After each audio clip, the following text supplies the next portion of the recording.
السلام علیکم ورحمۃ اللہ وبرکاتہ۔ میرے دوستو، کھانا پینا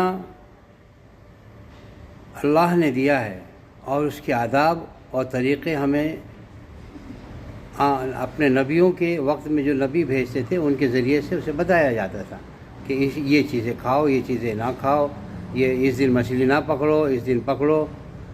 تو ایک قوم موسیٰ علیہ السلام کی قوم تھی، بنی اسرائیل کی، کہ ان کو کہا گیا تھا کہ فلاں دن مت پکڑنا، تو وہ اس کے پہلے ہی دن رات میں ہی جال ڈال دیا کرتے تھے اور دوسرے دن وہ مچھلیوں کو پکڑ کر کے اس دن کی مچھلیوں کو نکالتے نہیں تھے، جال میں ہی رکھتے تھے اور پھر دوسرے دن نکالتے تھے۔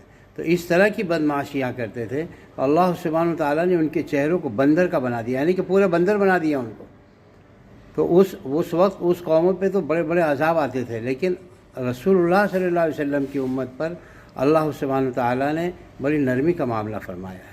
تو اب اس نرمی سے ہم ناجائز فائدہ نہ اٹھاتے ہوئے اس کو کام میں لائیں، اس کو کام میں لا کر دین کو زندہ کریں، اخلاق کو زندہ کریں۔ رسول اللہ صلی اللہ علیہ وسلم نے ہمیں اخلاق کی تعلیم دی ہے۔ اگر ہم نے اخلاق کو زندہ نہیں کیا اور کھانے پر پابندی نہیں کی اور کھانے کو کھانے کے طریقے سے نہ کھایا تو یہی کھانا وبال جان بن جائے گا اور غرور اور تکبر کا ذریعہ بن جائے گا۔ اس لیے کہ پیٹ بھر کے کھانے کو منع فرمایا گیا تاکہ آدمی غرور نہ کرے، کیونکہ آدمی کے اندر جب پیٹ بھر جاتا ہے نا تو اس کو ہری ہری سوچتی ہے۔ اور یہ مثال گدھے پر بڑی جمتی ہے کہ جب وہ پیٹ بھر کے کھا لیتا ہے تو پھر اسے جو ہے نا کوئی چیز عیاشی سے روک نہیں سکتی۔ تو اسی لیے انسان کو پیٹ بھر کے کھائے تاکہ تھوڑی بھوک باقی رہے۔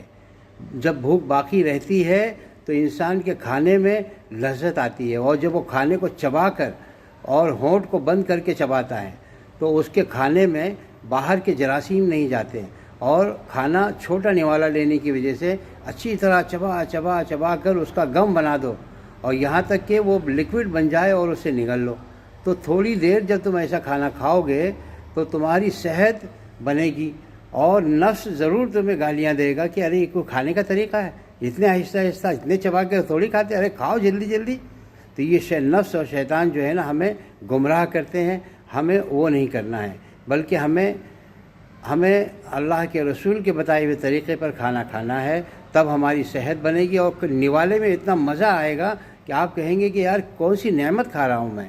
تو چبانے میں کھانے کا مزہ ہے، نہ کہ کھانوں میں مسالوں کا مزہ ہے۔ میرے دوستو، اس بات پر عمل کرو اور لوگوں تک بہت